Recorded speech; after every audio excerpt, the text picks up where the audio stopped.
Olá, seja bem-vindo. Essa é a nossa aula de hoje. A gente vai tratar sobre os aspectos do metabolismo de lipídios. Vamos tratar de alguns aspectos, tanto do catabolismo quanto do anabolismo, que permitem algumas adaptações de alguns organismos ao ambiente onde vivem e também algumas peculiaridades de organismos, né? Então é muito importante que, se você ainda não assistiu a aula de catabolismo e de anabolismo, que primeiro você assista essas aulas para depois entender o que a gente vai tratar aqui. Bom, o primeiro caso que nós vamos tratar é um caso relacionado a animais que hibernam, animais que vivem em ambientes com baixa disponibilidade de água. Então, assim, esses animais eles têm alguns aspectos similares que a gente pode tratar aqui. Bom, então o caso, né, mais famoso, né, de um urso hibernando. Então, o que caracteriza um urso hibernando? O urso é um animal que ele passa alguns meses praticamente dormindo, né? Então, antes de hibernar, ele come, engorda, ele ganha peso, ele ganha gordura especificamente. E depois, né, quando a temperatura baixa, quando está nevando, que ele não tem condições de ficar no ambiente externo, ele procura um local adequado e fica lá, basicamente sem comer, sem dormir, sem beber água, durante todo o rigoroso inverno.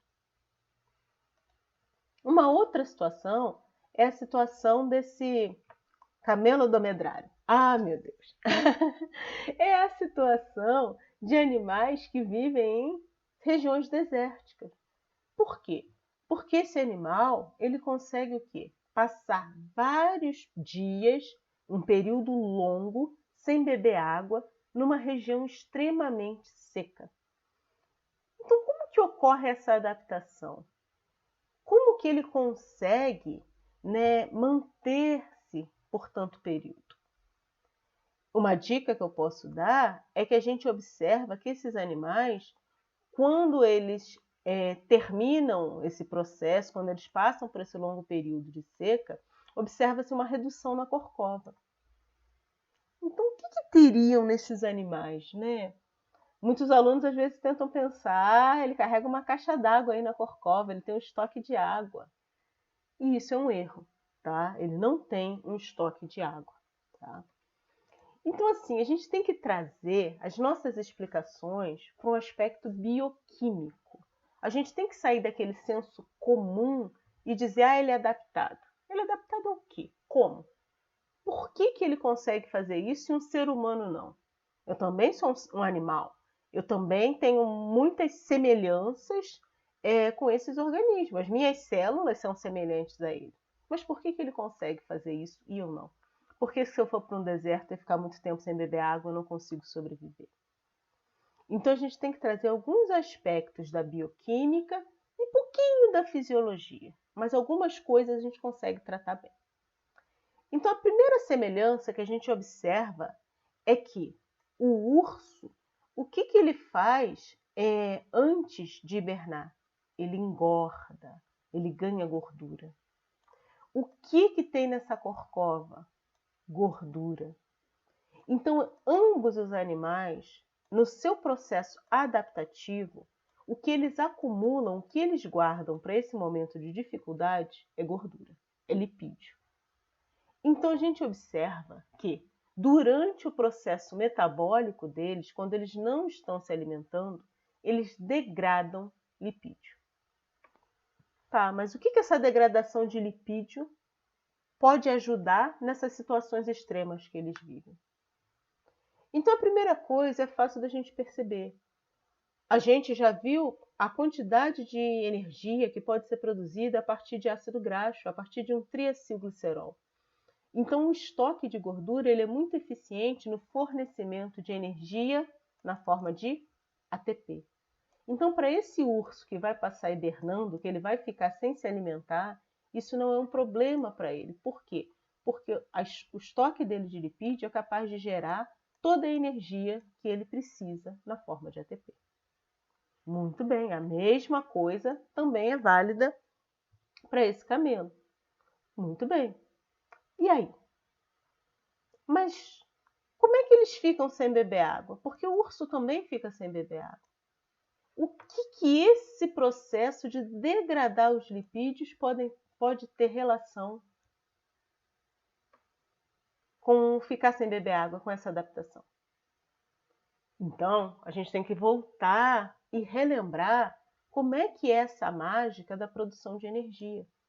Então, a gente tem que lembrar que na cadeia respiratória, quanto mais coenzimas entregam seus elétrons, esses elétrons são destinados para quem? Esses elétrons são destinados para o oxigênio, que se transforma em quem?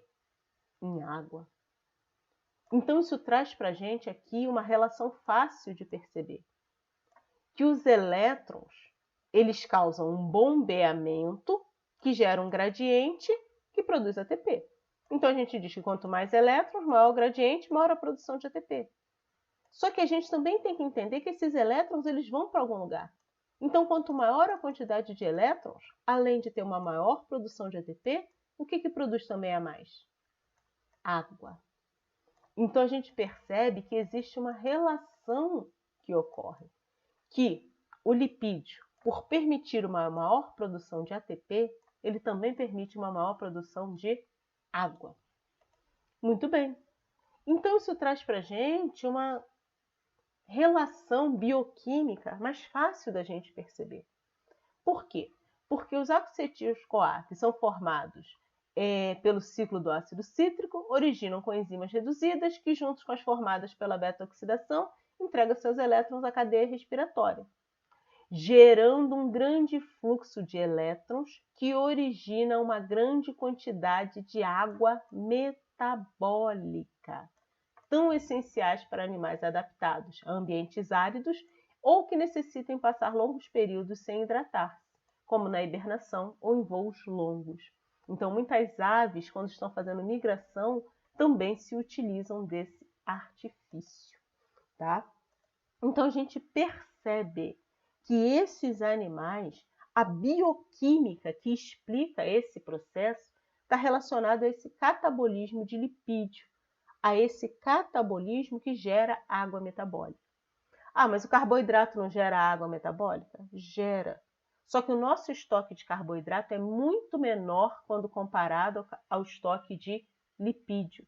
E a quantidade de elétrons, a quantidade de energia que é formada pelos lipídios é muito maior. Logo, a quantidade de água também vai ser.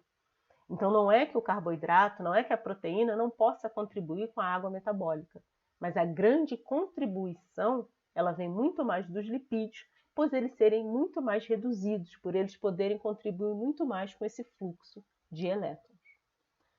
Tá, isso é explicação bioquímica.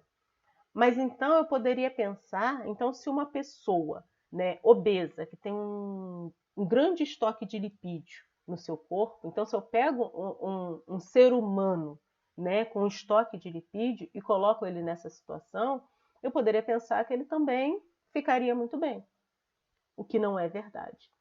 Por quê? Porque aí a gente teria que entrar em alguns aspectos da fisiologia. Como assim? Esses animais, eles têm fisiologicamente outras adaptações. Por exemplo, eles quase não vão urinar, eles não vão suar. Então, nós somos organismos que nós não temos essa adaptação. Então, a gente urina, a gente soa, a gente perde água, assim, numa quantidade também expressiva. Enquanto esses animais têm várias outras adaptações que fisiologicamente garante a eficiência no uso dessa água metabólica. Por que o excesso de ácidos graxos com número par de carbonos não é convertido em glicose? Quando a gente fala em convertido em glicose, nós estamos falando por que ácidos graxos com número par de carbonos não servem como precursores para a gliconeogênese, para a síntese de glicose. Nós vimos, quando estudamos a gliconeogênese, que a gente precisa de moléculas que doem os carbonos para formar a glicose. Então, quais são os precursores que nós estudamos? Nós vimos que O piruvato é um precursor, né? A gente fez algumas observações ali, mas normalmente a gente associa isso ao piruvato. Nós vimos o lactato, nós vimos aminoácidos, alguns aminoácidos glicogênicos, e nós vimos o glicerol. Ácidos graxos não foram considerados como precursores para a gliconeogênese. Por quê?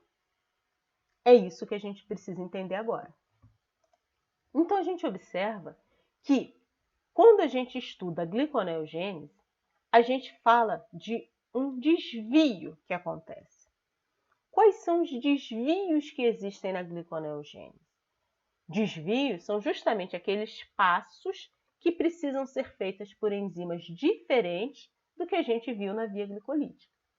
Então, se a gente olhar lá no primeiro desvio da gliconeogênese, é justamente o desvio que ele tenta fazer o quê? Que ele precisa fazer o quê? Ele precisa transformar o piruvato em PEP, em fosfenol piruvato. Então, esse mecanismo, ele é feito de uma maneira assim bem interessante. A gente precisa voltar lá e dar uma olhada nesse primeiro desvio, para a gente entender, tá? Mas, de um modo resumido, a gente diz que o piruvato se transforma em oxaloacetato e o oxaloacetato se transforma em PEP. Então, o piruvato tem 3 carbono, ganha mais 1, se transforma em oxaloacetato, que tem 4, que depois, por uma outra reação, ele perde esse carbono e forma finalmente o PEP. Para que a gente precisa do PEP? Porque se a gente tiver 2 unidades de PEP, cada um tem 3 carbonos. Se tiver 2 unidades de PEP, pelas demais reações da gliconeogênese, a glicose pode ser formada. Muito bem, mas isso é gliconeogênese. O que ácido graxo com número par de carbono tem a ver com isso? Qual é a relação? A relação é que a gente precisa entender uma coisa. Vertebrados não conseguem converter ácidos graxos ou o acetil-CoA, o acetato, que deriva deles, em carboidratos. Existe uma reação, a piruvato, que quando o piruvato se transforma em acetil-CoA, essa reação é irreversível. Então não dá para eu pensar, pego o acetil-CoA e transformo em piruvato. Não, não dá para fazer isso. Então, se a gente não consegue converter o acetato em PEP, o acetato, que é o acetil-CoA, tá, não pode servir como material de partida para a gliconeogênese. E por isso a gente observa isso, que uma célula que não consegue usar ácidos graxos com número par de carbonos para formar a glicose. Vamos ver isso. Então, a gente estudou o processo de beta-oxidação. A gente observou que a beta-oxidação envolve 4 passos, aonde a gente vai retirando de 2 em 2 carbonos, que eles saem na forma de quê? Na forma de acetil-CoA. Então, eu dei aqui um exemplo de um ácido graxo com 6 carbonos. Ele vai passar 3 vezes pelos 4 passos da beta-oxidação, originando o quê? Originando 3 unidades de acetil-CoA. Então, se eu penso, poxa, ele tem 6 carbonos, eu quero formar a glicose tem 6 carbonos, né? Então, eu poderia pensar, eu acho que talvez ele pudesse ser utilizado. Tá. Só que a gente aprendeu que essa beta-oxidação ela ocorre aonde? Ela ocorre na matriz mitocondrial. Então, o acetil-CoA, que acabou de ser formado pela beta-oxidação, ele vai ser usado aonde? No ciclo de Krebs. Então, o que acontece no ciclo de Krebs? O acetil-CoA se junta ao oxaloacetato, o acetil se junta ao oxaloacetato, formando citrato. O ciclo de Krebs continua até regenerar o oxaloacetato. Muito bem. E se eu olhar para cá, eu poderia pensar o quê? Bom, mas o oxaloacetato, ele poderia então ser o quê? Ele poderia perder carbono para se transformar em PEP e virar glicose.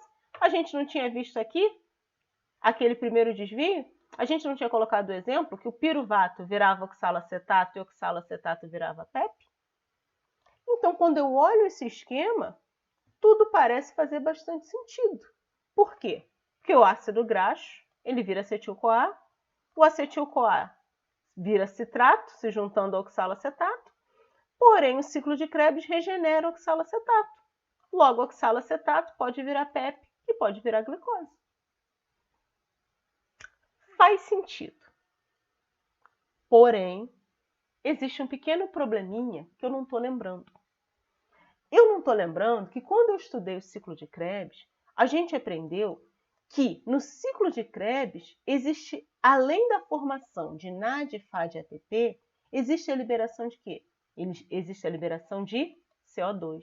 Existe a liberação de carbono na forma de CO2, que ele é o quê?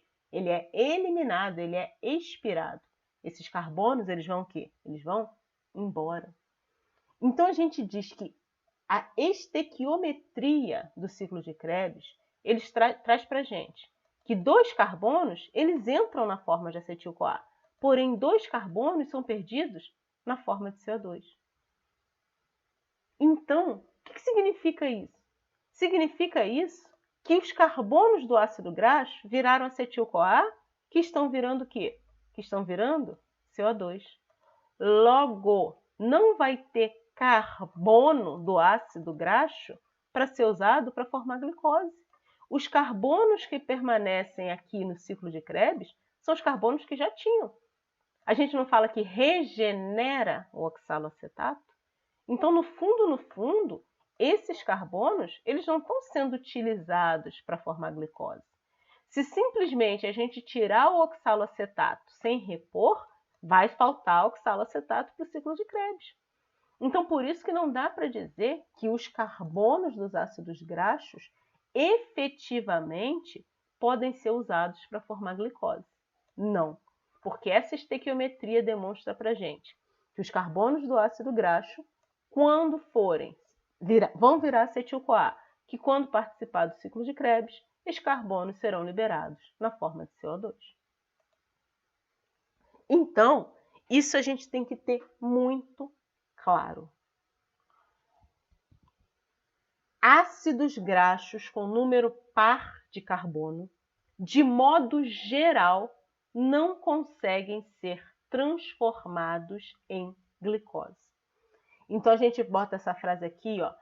Mamíferos não conseguem utilizar ácidos graxos saturados com número par de carbonos como precursores para gliconeogênese. Então, de um modo geral, pessoal, vocês vão muitas das vezes ouvir vídeos, livros, que não falam uma frase complicada dessa. Vão falar simplesmente, lipídios não se transformam em glicose. Por que a gente não pode fazer isso? Tá? Porque a gente vai ver ainda nesse curso que existem algumas condições específicas aonde lipídios, determinados tipos de lipídios, determinado tipo de organismo consegue usar o lipídio para formar glicose. Tá? Mas a gente vai ver isso, são exceções. De um modo geral, a gente diz que não dá para transformar ácido graxo de número par de carbono, ácido graxo saturado com número par de carbono em glicose. Por quê? Porque esses ácidos graxos, pela beta-oxidação, originam o quê? Todos os carbonos dele viram acetil-CoA. Então, os 2 carbonos que entram como acetil-CoA saem como CO2. Então, não vai sobrar carbono para ser usado na síntese de glicose. Ácidos graxos saturados com número ímpar de carbono. Esses ácidos graxos também sofrem um processo de beta-oxidação. Mas existem algumas coisas aí que a gente precisa prestar atenção. A primeira coisa que a gente precisa prestar atenção é que os ácidos graxos mais abundantes na natureza são os saturados com número par de carbono. Mas existem grupos de organismos onde existe um aumento na concentração de ácidos graxos com número ímpar. E a gente vai perceber isso principalmente em alguns vegetais e em alguns organismos que aqui, para a nossa disciplina, chama atenção. Por quê? Porque os ruminantes entram nesse grupo. Então, os ruminantes, eles se caracterizam por quê? Por utilizarem micro-organismos, né, terem uma simbiose com esses micro-organismos que vão auxiliar na digestão dos carboidratos que eles vão estar ingerindo.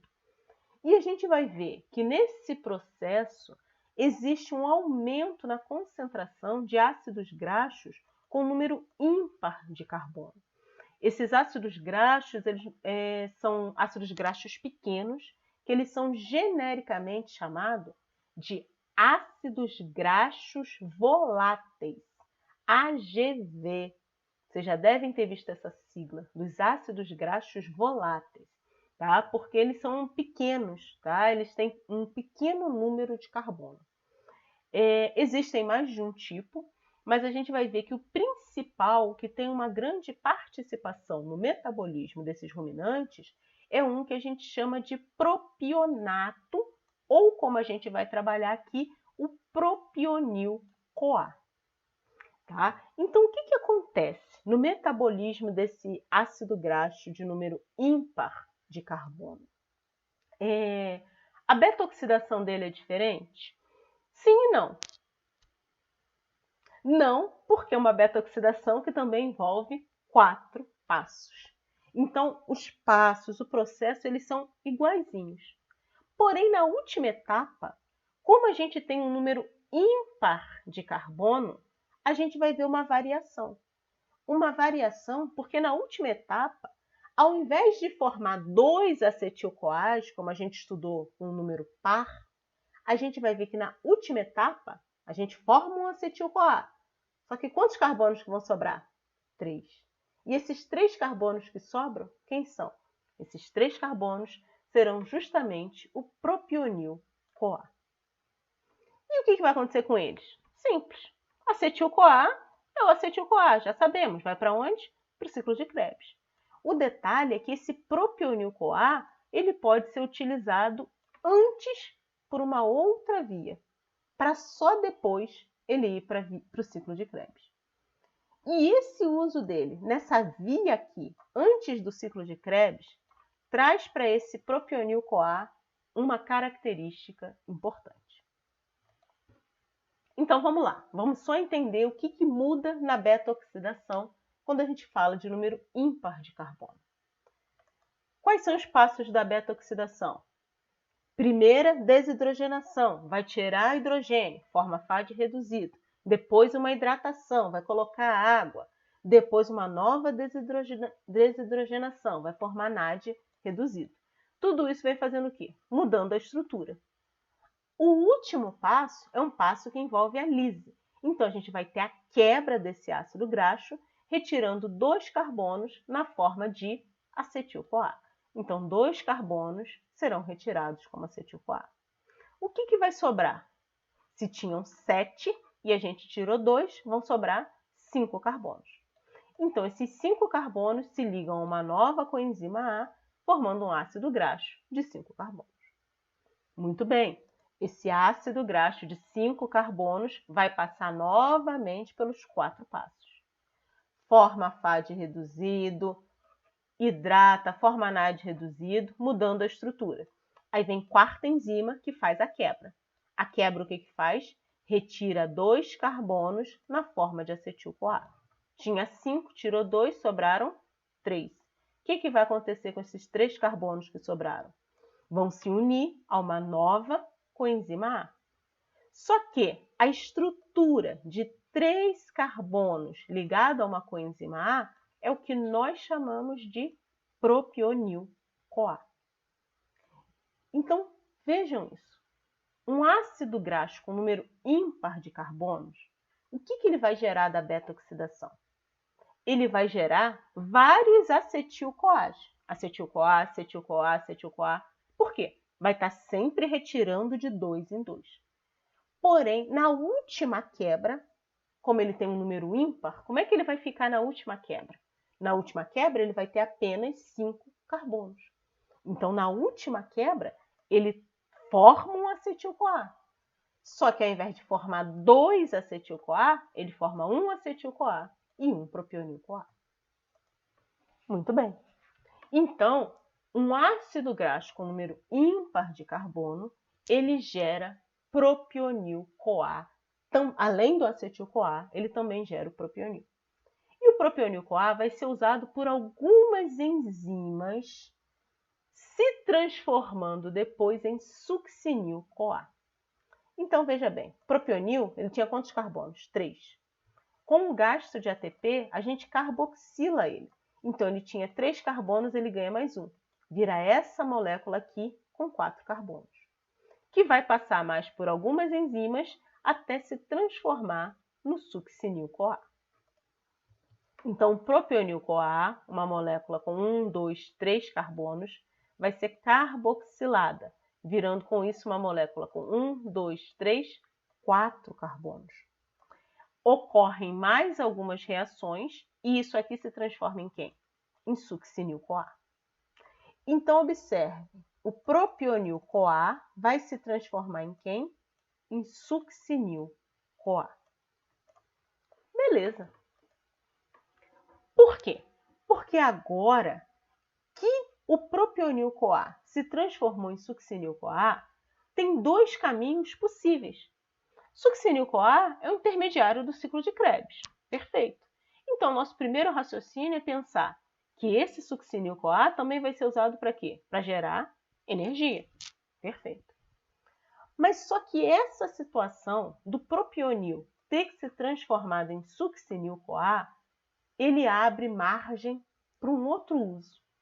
Ele abre margem para quê? Para que o succinil-CoA, através do ciclo de Krebs, se transforme em oxaloacetato. E agora sim, esse oxaloacetato pode ser usado para formar glicose através da gliconeogênese. E isso é muito diferente do que aconteceu com os ácidos graxos com número par de carbono. Como assim? Então vamos lá. Ácido graxo com número ímpar de carbono sofre o processo de beta-oxidação. O que ocorre no processo de beta-oxidação dele? Vai tirando de 2 em 2 carbonos, sempre gerando acetil-CoA. Então, a maior parte dos carbonos deles serão transformados em quem? Em acetil-CoA. Porém, como ele tem um número ímpar de carbono, quando chegar na última vez que a beta-oxidação for ocorrer, quantos carbonos vão sobrar? 3. E esses 3 carbonos que sobram serão a molécula que nós chamamos de propionil-CoA. Esse propionil-CoA, ele passa por algumas enzimas, ganhando carbono, se transformando em termos de estrutura, de modo que o propionil-CoA se transforma em quem? Em succinil-CoA. E o succinil-CoA, como a gente sabe, é um intermediário de quem? Do ciclo de Krebs. Então, se a gente olhar o ciclo de Krebs, o succinil-CoA, que está na mitocôndria, ele pode ser usado pelas enzimas do ciclo de Krebs, virando quem? Virando oxaloacetato. E agora a gente já sabe que através da gliconeogênese, lá no primeiro desvio da gliconeogênese, o oxaloacetato se transforma em quem? Se transforma em PEP. Então, se esse processo acontecer 2 vezes, se a gente tiver 2 unidades de PEP, é possível formar quem? Usando as demais reações da gliconeogênese, vai ser possível formar glicose. Desse modo, o propionil-CoA, que tem 3 carbonos, se a gente tiver 2 unidades de propionil-CoA, eu consigo ter 2 unidades de PEP. Consigo transformar isso em glicose. Tá, professora, tô entendendo. Só que eu sempre entendi que não dava para usar ácido graxo para formar glicose. Por quê? Porque no ciclo de Krebs, os carbonos são liberados na forma de CO2.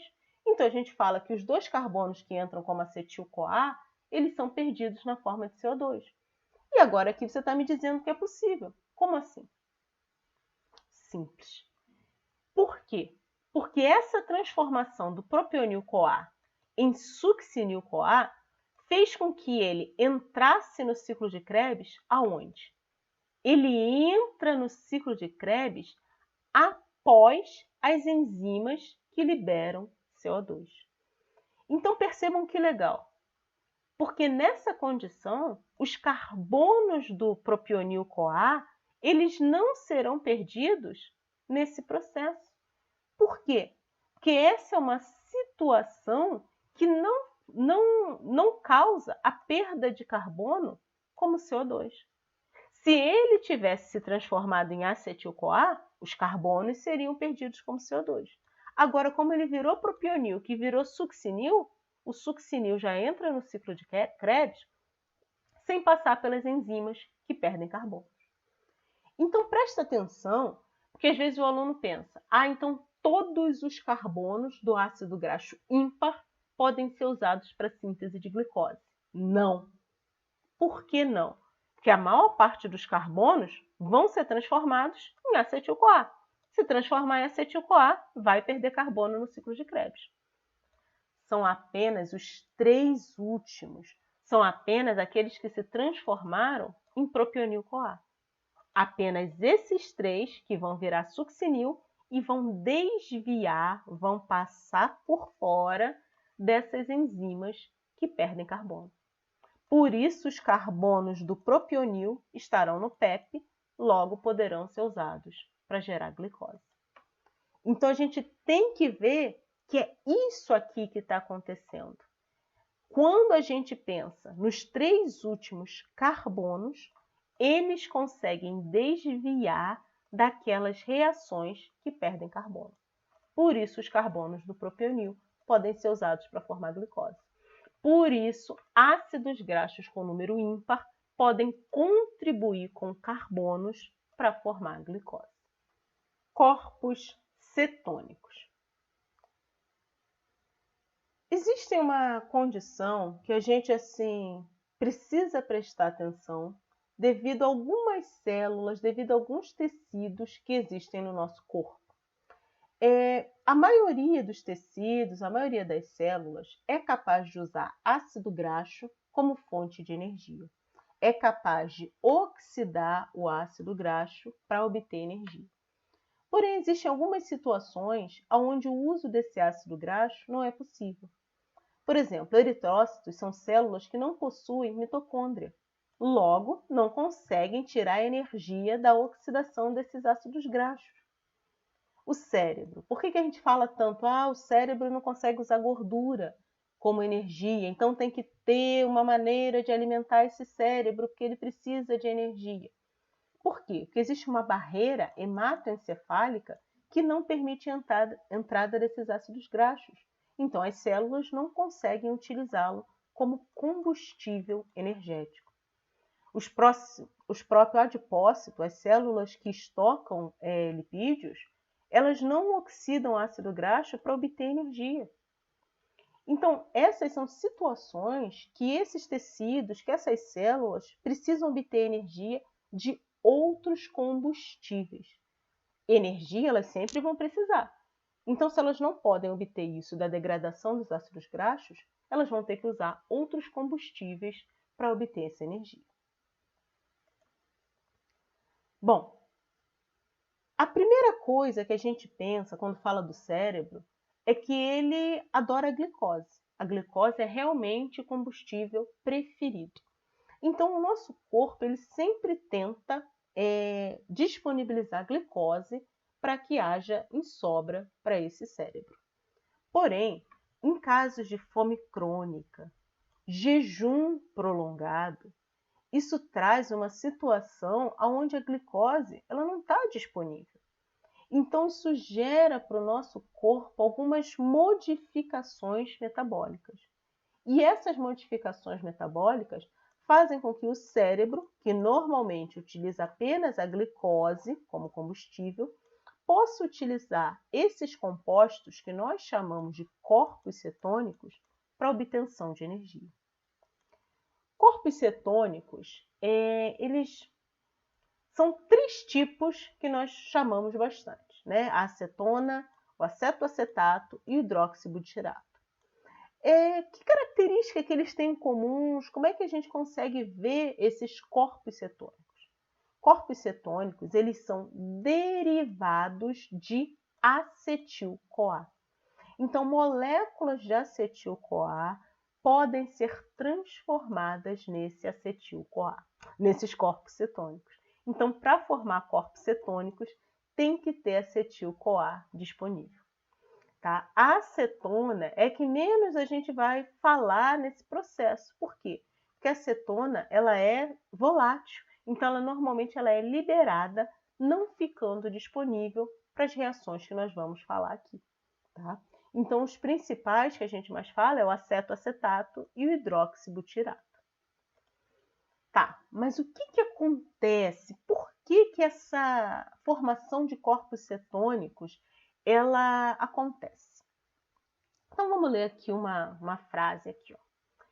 Quando a gente tem um jejum severo, prolongado, dietas de baixo conteúdo calórico ou até uma doença como diabetes não tratado, é uma situação que faz com que a quantidade de acetil-CoA formada na beta-oxidação supere a capacidade de uso do ciclo de Krebs. Dessa forma, o acetil-CoA, que está em excesso, pode ser transformado em corpos cetônicos para quê? Para ser jogado na corrente sanguínea. Com qual objetivo? Ser utilizado pelos demais tecidos, especialmente o cérebro. Como assim, professora? Não entendi? Foi nada. Simples. Existe uma condição que é qual? Jejum severo, dieta de baixo conteúdo calórico. O que vai acontecer nesse corpo se você não está se alimentando? Seu corpo vai usar o quê? As reservas. Então, seu corpo começa a degradar ácido graxo, começa a catabolizar ácido graxo. Catabolismo de ácido graxo, a beta-oxidação, o que ela produz? Acetil-CoA. Então, muito ácido graxo vai se transformar em muito acetil-CoA. E até aqui tudo bem. Só que esse acetil-CoA, qual é o uso normal dele? Qual é o uso que a gente mais falou? Acetil-CoA vai ser usado no ciclo de Krebs. Só que se a gente está num jejum, o que o fígado, especialmente, vai estar fazendo nesse momento? Se a gente está num jejum severo, a concentração de glicose naquela célula, naquele corpo, também vai estar como? Baixa.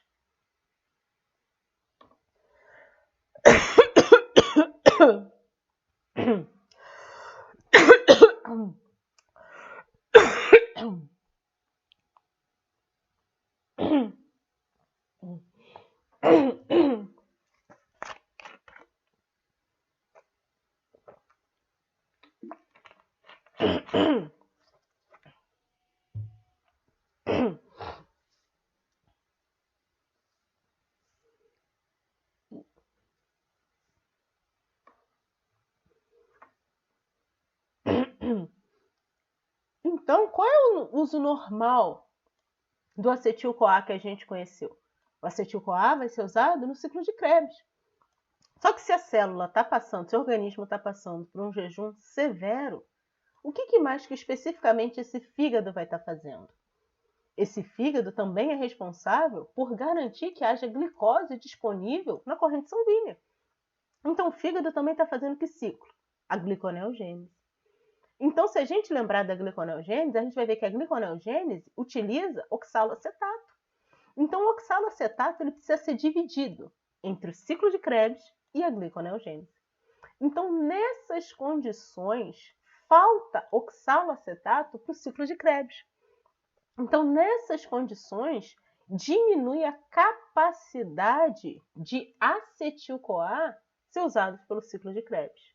Então, isso é uma condição em que esse excesso de acetil-CoA pode ser transformado em corpos cetônicos. Por quê? Porque esses corpos cetônicos serão jogados na corrente sanguínea, servindo também como fonte de energia para vários tecidos. Muito bem. Vamos olhar isso de um outro jeito? Então, a gente tem que caracterizar o que está acontecendo. A gente está num organismo que está passando por um momento de jejum, baixa concentração de glicose. Esse processo vai ocorrer em qualquer célula? Não, célula do fígado. Então, o que a gente observa? que nesse momento o fígado está fazendo que tipo de via? Via glicolítica ou gliconeogênese? Se está no jejum, concentração de glicose está baixa, então ele estará fazendo gliconeogênese. Muito bem, então o fígado está fazendo gliconeogênese para exportação. Só que o fígado não faz só uma via metabólica, tem várias vias metabólicas ocorrendo ao mesmo tempo. E fica até fácil da gente entender isso. Por quê? Porque a gliconeogênese é uma via o quê? De síntese. Ela gasta energia para sintetizar a glicose. Da onde vem a energia que o fígado precisa? Simples. Ele pode estar fazendo isso através de outros processos. E um dos processos que ele faz para obter energia é quem? É a beta-oxidação de ácidos graxos. Ah, tá, entendi. Então, o fígado, além de estar fazendo gliconeogênese, ele também está degradando ácido graxo. Perfeito. Sim, perfeito. Por quê? Porque ele consegue obter energia e ele consegue produzir glicose. Aonde está o problema? O problema é que tanto a síntese de glicose quanto a produção de energia dependem do mesmo composto, o oxalacetato. E aí a gente esbarra num problema. Qual é o problema? O problema é que não é que o ciclo de Krebs vai parar 100%. Não. Ele vai ficar mais lento. Por quê? Porque uma parte do oxalacetato está sendo desviado para exportação, para a formação de glicose. Então, é necessário que esse oxalacetato ele seja regenerado, ele seja recolocado. A gente tem algumas reações anapleróticas que repõem esse material que está sendo desviado do ciclo de Krebs. Então, enquanto esse material está sendo desviado, enquanto ele não está sendo reposto, o ciclo de Krebs vai ficando lento. A questão é, o fígado é muito eficiente nessa degradação de ácido graxo. Então, ele está degradando o ácido graxo e está gerando uma grande quantidade de acetil-CoA. Vai começar a acumular acetil-CoA aqui. Então, o que ele faz com esse acetil-CoA que está sobrando? Ele pode transformar esse acetil-CoA em corpos cetônicos para serem exportados. Então, isso traz uma vantagem. Por quê? Porque o fígado consegue exportar a glicose. Então, por exemplo, o cérebro, que adora glicose, vai começar a ter um pouquinho de glicose. Mas ele também exporta outros compostos para quê? Para poderem ser utilizados para a produção de energia. Professora, tá, por que tem que transformar isso em corpos cetônicos? Se o fígado está cheio de acetil-CoA, por que ele não exporta direto o acetil-CoA? O que vocês imaginam? O acetil-CoA está sendo formado aonde? Matriz mitocondrial. Qual é o problema? Não existe transportador para o acetil-CoA. Então, o acetil-CoA ele não consegue ser exportado nessa forma. Então, o acetil-CoA tem que ser transformado em corpos cetônicos e esse sim pode ser exportado. Pode ser jogado na corrente sanguínea para que outras células possam utilizar. Metabolismo de ácidos graxos em vegetais. Bom, a gente fala muito do metabolismo de ácidos graxos em células e em organismos animais. Mas será que os vegetais não metabolizam lipídios, não metabolizam ácidos graxos? Sim. Porém, existem algumas diferenças muito grandes nesse metabolismo quando a gente compara uma célula animal e uma célula vegetal. A primeira coisa que chama atenção é a localização celular. Por quê? Porque aonde que ocorre a oxidação dos ácidos graxos na célula animal? A gente estudou a beta-oxidação e a gente viu que nas células animais a beta-oxidação ocorre aonde? Na mitocôndria. Então, essa oxidação de ácido graxo, ela permite a síntese de energia. Vegetais não oxidam ácidos graxos na mitocôndria. Então, vegetais não utilizam ácidos graxos para a produção de energia. Vegetais oxidam ácidos graxos? Sim, porém em outras organelas. A oxidação de ácidos graxos em vegetais tem outros objetivos metabólicos e não a obtenção de energia. Pensa comigo. Por que a gente estoca ácido graxo? Por que a gente tem essa reserva de lipídio? Porque a gente nunca sabe se amanhã o nosso organismo vai ter um combustível metabólico disponível através da alimentação. Então, animais assim evoluíram ao passo de ter sempre o quê? Uma boa reserva. Por quê? Porque era comum durante o processo de evolução ter que passar vários dias sem se alimentar. Então a comida era uma coisa assim que estava presente a qualquer hora. Vou ali na geladeira e vou comer porque me deu aquela fominha. Não era assim. Então a célula vegetal, a evolução dela foi diferente. Por quê? Da onde vem a disponibilidade de alimento vegetal? Da onde que o vegetal tira o seu alimento? Da fotossíntese. Então, o vegetal, teoricamente, não tem essa preocupação de faltar alimento. Ele sabe o que acontece de dia, ele sabe o que acontece de noite. Então, ele sabe que de dia ele consegue produzir esse alimento. À noite, não. Mas aí, o estoque dele, a reserva dele, teoricamente, é pensando nesse ciclo de dia e de noite. Então, os vegetais evoluíram como? Estocando carboidrato. A maior parte da reserva vegetal como fonte energética é em forma de carboidrato. Muito bem. E a síntese de ácido graxo? Vegetal sintetiza ácido graxo? Claro. Uai, mas ele não precisa para ter reserva, por que ele vai sintetizar? Quem disse que ácido graxo é usado apenas como reserva energética? Então, o ácido graxo ele tem uma série de outros usos, ele pode ser precursor para uma série de outros compostos. Então, o ácido graxo vai ser sintetizado na célula vegetal, sim. Só que existe uma diferença grande também. A localização celular também é diferente. Aonde que ocorre a síntese de ácidos graxos nos animais? A síntese ocorre no citossol. Enquanto nos vegetais a síntese de ácido graxo ocorre nos cloroplastos. Então isso aqui torna para a gente uma conversa bem interessante. Por quê? Porque a gente precisa lembrar o processo de síntese e lembrar que o processo de síntese envolve um gasto de quem? Nos 4 passos, a gente vê que tem 2 passos lá na síntese que usa NADPH. Então, usa coenzima reduzida NADPH. A gente viu que nos animais, qual é a fonte, qual é a origem desse NADPH? A gente pode ter 2 origens principais desse NADPH nos animais. Uma é aquela lançadeira que leva o acetil-CoA da mitocôndria para o citossol. Então, a gente viu que no retorno do oxaloacetato existe um mecanismo que gera NADPH no citossol. Qual é a outra fonte de NADPH nos animais? A gente viu que a via das pentose fosfato também produz bastante NADPH.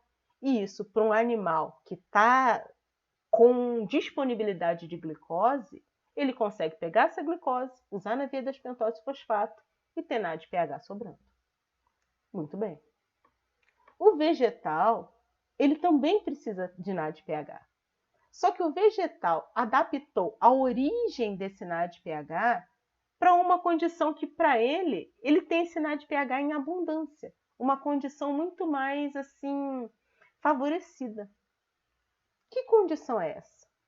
Que via metabólica a gente estudou nos vegetais que gera NADPH?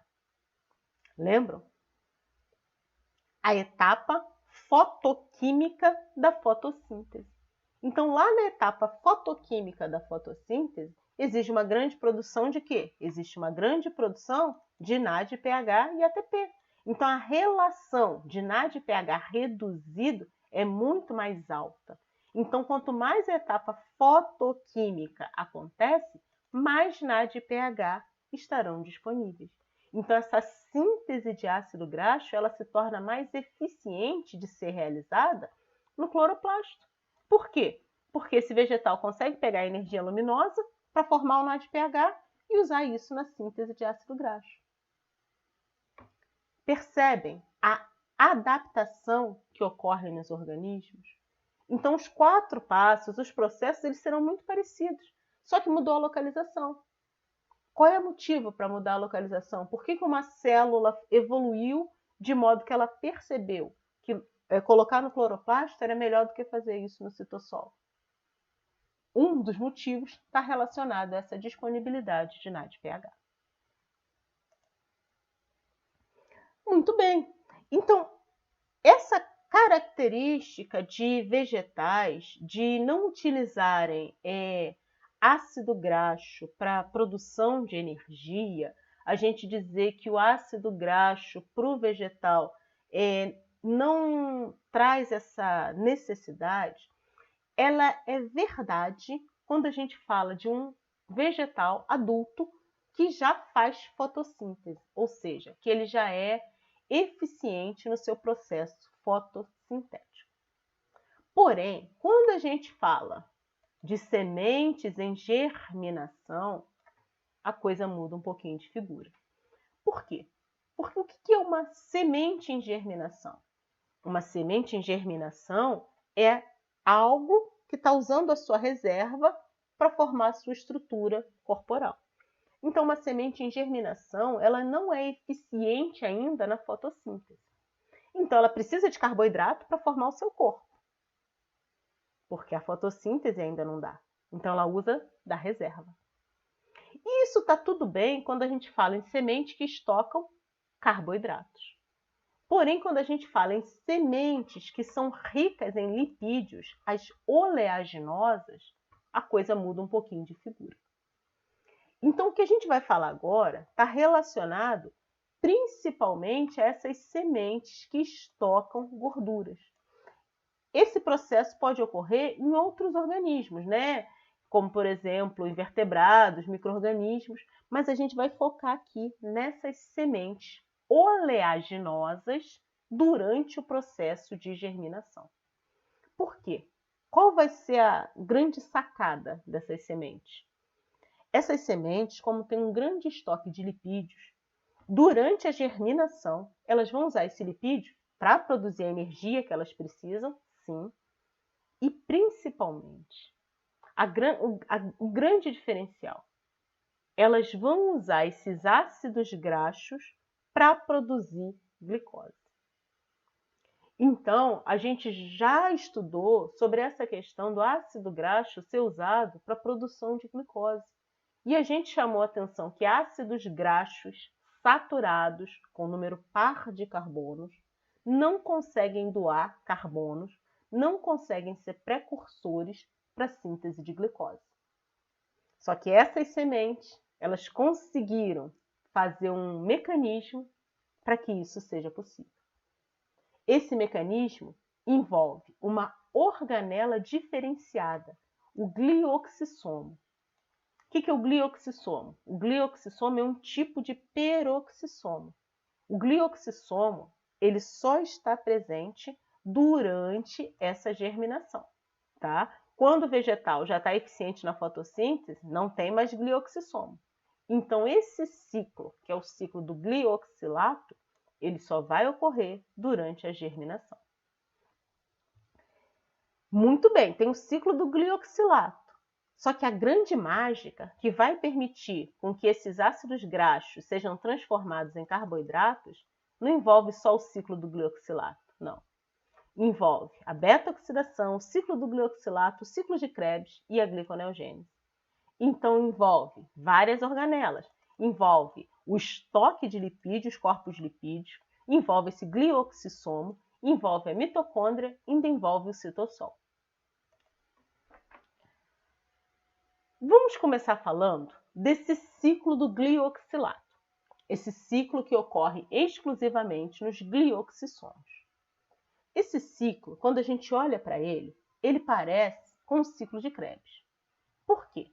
Porque nesse ciclo ele começa com oxaloacetato se juntando ao acetil, formando citrato. Ok, eu vi isso no ciclo de Krebs. É a primeira reação. Entendi. Aí o citrato se transforma em isocitrato. Também vi isso no ciclo de Krebs. É uma isomerase, só muda ali a posição, não ganha, não perde nada. Ok. Só que aí que vem o diferencial.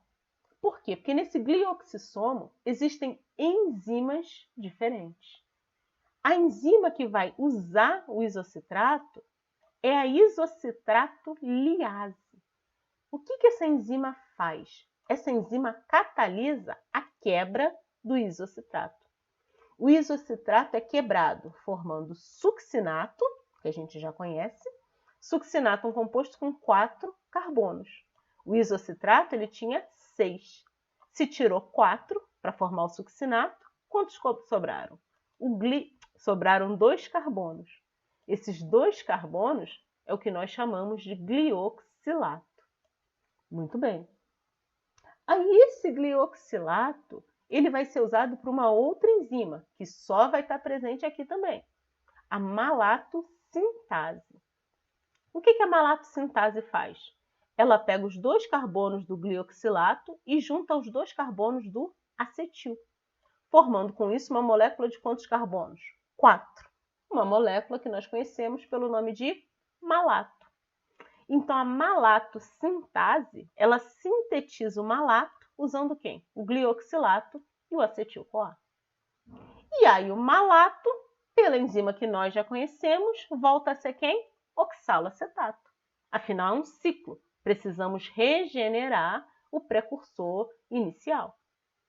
Então, a gente observa que o ciclo do glioxilato, ele traz para a gente uma abordagem interessante. Por quê? Porque o que esse ciclo fez?